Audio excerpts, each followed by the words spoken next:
Okay please please Arun గారు please continue. Arun గారు please continue. Arun గారు కంటిన్యూ. వాళ్ళు మానసికంగా గనక ఇబ్బంది పడి రాజీనామా చేసేటట్లయితే, ఎప్పుడైతే ఈ సంఘటన జరిగిందో పవన్ కళ్యాణ్ గారు డేటా మిస్ అవుతుంది వాలంటీర్ల ద్వారా సేకరించింది, దాని ద్వారా కొంత క్రైమ్ జరుగుతుందని చెప్పేసి ఎప్పుడైతే పవన్ కళ్యాణ్ గారు అన్నారో అప్పుడే చేసి ఉండాల్సింది. కానీ ఎలక్షన్ టైంలో, అది కూడా ఎలక్షన్ కోడ్ అమలైన తర్వాత చేశారు రాజీనామా అంటే, అది ప్యూర్ గా కండువా వేసుకొని వాలంటీర్ అనే పదం తీసేసి వైసీపీ కార్యకర్త అనే పదంతో జనాల్లోకి వెళ్లి ఓటులు వైసీపీకి సంపాదించి పెట్టాలనే ఉద్దేశంతో మాత్రమే ఇప్పుడు మూకుమ్మడిగా రాజీనామా చేశారు. ఇందులో ఎలాంటి సందేహం లేదు. రెండోది, ఇప్పుడు వాలంటీర్ల జీతాలు సరిపోతాయా వాళ్ళకి 5,000 అని చెప్పేసి మాట్లాడుతున్నారు సార్. తప్పు. వాలంటీర్లు 5,000 తీసుకుని పనిచేస్తున్నారంటే పచ్చి అబద్ధం అది. ఇసుక సచివాలయాల ద్వారా బుక్ చేయించాలంటే వాలంటీర్కి ఎంతో కొంత చేయదడపాలి. అలాగే ఫస్ట్ నెల పెన్షన్ అవుట్, ఎవరికి పెన్షన్ కొత్త పెన్షన్ రాసినా ఫస్ట్ నెల పెన్షన్ అవుట్. ఎందుకంటే మా అమ్మకే జరిగింది. ఎందుకు అంటే 100 కారణాలు చెప్తారు, అది వేరే విషయం. అలాగే పథకాలు ఏది రాయాలన్నా సరే ముందు వాళ్ళకి మనం రాయడానికి అవసరమైన అన్ని ఖర్చులకి డబ్బులు మనమే ఇవ్వాలి. అలాగే వాళ్ళకి ఎంతో కొంత డబ్బులు ఇవ్వాలి, లేదంటే పథకాలు రాయట్లేదు. మూడోది, ఇందాక ఆయన అన్నాడు జగన్మోహన్ రెడ్డి గారి టైంలో 1800 కోట్ల పెన్షన్లు, చంద్రబాబు నాయుడు గారి టైంలో 500 కోట్ల పెన్షన్లు అని చెప్పేసి వైసీపీ కార్యకర్తలకి వృద్ధాప్య పెన్షన్లు వయసుతో సంబంధం లేకుండా, అర్హతకు సంబంధించిన వయసు కూడా లేకుండా ఆధార్లో వీళ్లే వయసులు మార్పించి పెన్షన్లు రాశారు సార్. ఇది నా బంధువుల్లోనే జరిగింది, మా ఊర్లోనే. పెన్షన్ అర్హత వయసు లేనప్పటికీ కూడా పెన్షన్ రాసేసి ఇస్తున్నారు. పెన్షన్ ఎప్పటి నుంచి 5 ఏళ్ల నుంచి వాళ్ళు వృద్ధాగా వయసు లేకుండా పెన్షన్ తీసుకుంటున్నారు. కొంతమంది ఏమో టీడీపీ సపోర్టర్స్ అనుకున్న వాళ్ళకేమో వయసు ఉండి అర్హులైనప్పటికీ కూడా ఇప్పటి వరకు పెన్షన్ రాయలేదు. ఈ 2 విషయాలు మా బంధువుల్లోనే జరిగాయి, మా ఊర్లోనే జరిగాయి. 2 నా దగ్గరే ఉన్నాయి పంచాయతీలు. ఇట్లాంటి ఎన్నో అంశాలు జరుగుతా ఉన్నాయి. అట్లాగే చాలా ఊర్లలో వైసీపీలు ఎవరు ఇంటింటికి వెళ్ళి, ఆయన అన్నాడు పొద్దున్నే తలుపు తట్టి ఇక్కడ చిరునవ్వుతో ఇస్తున్నారు పెన్షన్లు అని చెప్పేసి. ఎక్కడ అన్ని ఊర్లో అలా ఇవ్వట్లేదు సార్. చాలా ఊర్లలో వైసీపీ ఇప్పుడు వాలంటీర్ ఎవడైతే ఉన్నాడో వాళ్ళ ఇంటికి వెళ్ళి పాపం లబ్ధిదారులంతా నిద్రలేసి కూర్చోవాలి వెళ్ళి. మళ్ళీ ఎండబడితే ఈడు పెందాడు వస్తేనే ఇస్తా, లేదంటే ఈయనని చెప్పేసి మళ్ళీ నెక్స్ట్ డే పోస్ట్ పోన్ చేస్తాడు. మామూలు లెవెల్ సాయించట్ల వాలంటీర్లు చాలా ఊర్లు. వీళ్ళు బయటకు చూపించినంత వైసీపీ కథనాలంతా వాస్తవ కథనాలు లేవు అక్కడ. ఇవన్నీ గమనించుకోవాలి. అలాగే జగనన్న ముసలి వాళ్ళు బ్యాంకులకు వెళ్ళలేరని చెప్పేసి బాధపడుతూ ఉంటే జగన్మోహన్ రెడ్డి ఇళ్లకు పంపిస్తున్నారని చెప్పేసి చెప్పారు సార్. దీనికి సంబంధించి అత్యాధునిక యుగంలో టెక్నాలజీని తీవ్ర స్థాయిలో వాడుకుంటున్న ఈ యుగంలో ఊరికి ఒక పెన్షన్ ఏటీఎం ఎందుకు పెట్టకూడదు సార్? వాళ్ళకు ఒక బార్కోడ్ తో కూడినటువంటి కార్డు ఎందుకు ఇవ్వకూడదు సార్? నెలకు ఒక్కసారి ఆ కార్డుతో డబ్బులు వచ్చేలాగా, ఎంత అమౌంట్ వచ్చేలాగా ఎందుకు టెక్నాలజీని సాఫ్ట్వేర్ అప్డేట్ చేయకూడదు సార్? దాని సచివాలయాలు మానిటరింగ్ లో ఎందుకు పెట్టకూడదు సార్? ఇవన్నీ ప్రజలకు అవసరమైనవి కాదా? అప్పుడెప్పుడు అవ్వాతాతల దగ్గర నుంచి ముసలి వాళ్ళు తీసుకెళ్లిపోతుంటారు డబ్బులు, వాళ్ళ మనవాళ్ళు వాళ్ళు అని చెప్పేసి కథలు చెప్తున్నారు. ఇప్పుడు ఇంటికి వెళ్ళి ఇస్తుంటే మాత్రం తీసుకోవట్లేదు. ఉద్యోగం లేకుండా మనోడు గాలి తిరుగుతా వాడు ఖర్చులకు వచ్చి ముసలి దగ్గర నుంచి పెన్షన్ లాక్కెళ్ళిపోతున్నాడు. ఆ విషయం ప్రతి ఒక్కరికి తెలుసు. గ్రామాల్లో వాస్తవాలకు దూరంగా వైసీపీ వ్యవహరిస్తోంది. ప్రజలు వాస్తవాలు తెలుసుకున్నారు. వాలంటీర్ వ్యవస్థని కొనసాగిస్తామని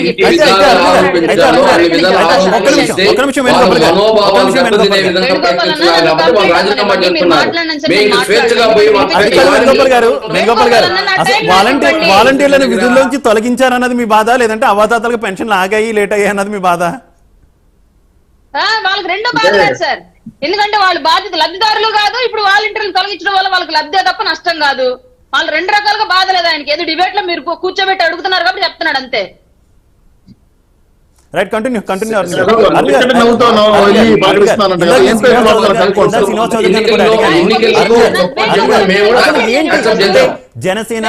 జనసేన భారతీయ జనతా పార్టీ, తెలుగుదేశం పార్టీ, ఈ 3 పార్టీల స్టాండ్ ఏంటి అసలు వాలంటీర్ వ్యవస్థ మీద కావచ్చు, వాలంటీర్లు చేసిన విధానం మీద కావచ్చు? ఎందుకంటే మీ పార్టీ అధినేత చాలా అలిగేషన్ చేశారు, డిబేట్ లో మీరు చాలా అలిగేషన్ చేశారు, అలాగే శ్రీనివాస్ చౌదరి గారు కూడా చాలా అలిగేషన్ చేశారు. ఇన్ని అలిగేషన్ చేస్తూ కూడా మరోవైపు వాలంటీర్ వ్యవస్థ కంటిన్యూ చేస్తా ఉంటున్నారు. Is it possible? జనం యాక్సెప్ట్ చేస్తారా? ఒక్క నిమిషం వేణుగోపాల్ గారు ప్లీజ్.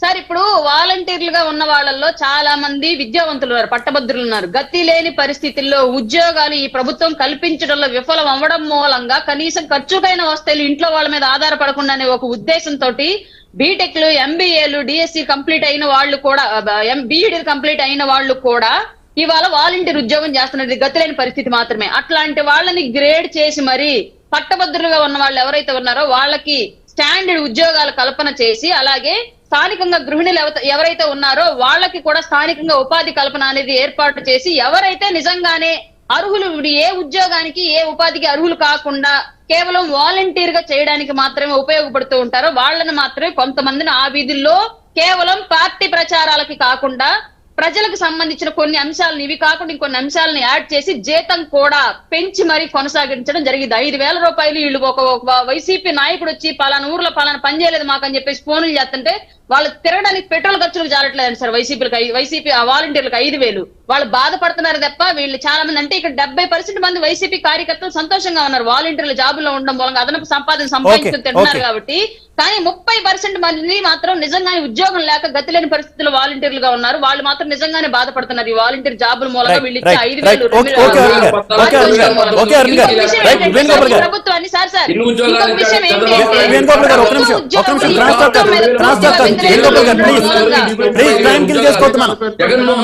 మనం టైం కిల్ చేసుకోవద్దు వేణుగోపాల్ గారు ప్లీజ్. మధ్యలో ఇంటరప్షన్ వద్దు వేణుగోపాల్ గారు ప్లీజ్. మోడీ కలిపి ఎన్ని ఉద్యోగాలు ఇచ్చారు రాష్ట్రంలో ప్రభుత్వ ఉద్యోగాలు?